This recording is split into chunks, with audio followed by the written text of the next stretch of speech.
protecting us and our borders from danger. That's something government is supposed to do. And with revolutions in the Middle East and scary things being done by North Korea and China, some people argue our military should do more to keep us safe and spend more. No and no, says former Navy Lieutenant Christopher Preble. He's now Director of Foreign Policy Studies at the Cato Institute. So, no, people want to kill us. Well, first of all, the question is, John, who wants to kill us? We know about al-Qaeda. We went into Afghanistan immediately after 9/11, and I think a lot of people, me included, supported that mission. But if you look at all of the other things that our military has been doing and is doing now, it's about more than just defending the United States. It, in effect, is doing for other governments what they're supposed to do for us. You're right. The Constitution does stipulate the common defense, but not the common defense of the whole world, the common defense of us, the citizens of the United States.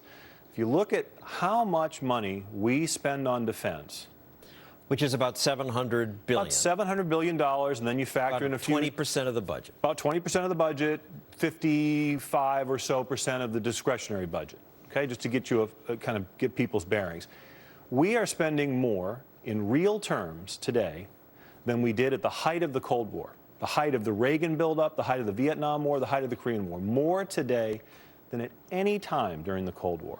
So the question really is, do we have more threats today? Are there more scary things out there? You mentioned I served in the Navy briefly. It's true. I served 4 years in the Navy, very proud of it. The closing days of the Cold War. And let me tell you, the big bad Soviet Navy was a lot scarier than the kinds of people we're dealing with today. We've frightened ourselves, and we've taken on the responsibility of doing for other governments what they should do for themselves. China just increased military spending by 12.5%. That's right, and they have been increasing military spending as most countries, as they grow wealthier, they spend more money on defense. In the meantime, when you look at the total number of what they spend, it's about a quarter of what the United States spends. And then when you factor in the amount that our allies spend, we spend about 50% of total military spending worldwide is U.S., and then our allies account for about another 20%. So that kind of gives you a flavor. So you say our allies should pick up some of the bills. So South Korea, they're rich. Correct. But they don't have nuclear weapons. North Korea does. Correct.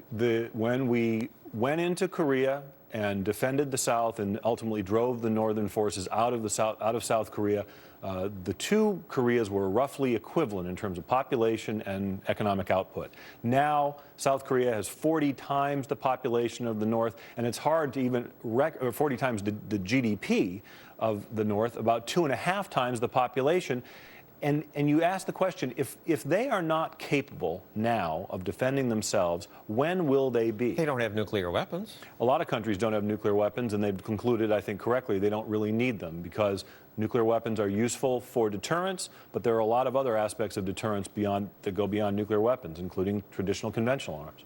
Well, Afghanistan, Cato would have us just get out. Right. Then al-Qaeda would come back and launch another attack. Well, first of all, we know that al-Qaeda is not in Afghanistan. They're in Pakistan. All right, a lot of other places. They're in Yemen. The Taliban would take over. Women would be enslaved. Right. They'd attack us again. I think we have to remember why we went into Afghanistan after 9/11. As I said, I supported that intervention, as did my colleagues. But the mission has changed very dramatically since then. We are not just hunting al-Qaeda. We are trying to build a functioning nation state in Afghanistan, which is a fool's errand.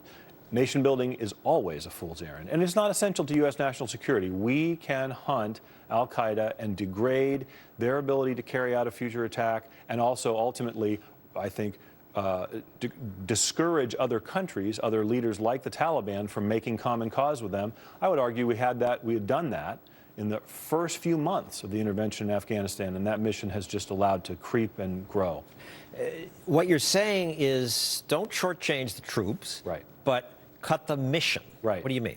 We have to rethink the purpose of our military. Start from scratch. Start from the core function, which is to defend the United States, and expect and demand for other countries to play the primary role of defending themselves and to police their respective regions. If we were to do that, if we were to rethink that central mission and say the United States military is not the first responder for every 911 call in the world, then I think we could responsibly reduce military spending quite dramatically, actually. If you bring them back from places like Europe where they're simply not needed any longer, if you say 50,000 soldiers in Germany. Right.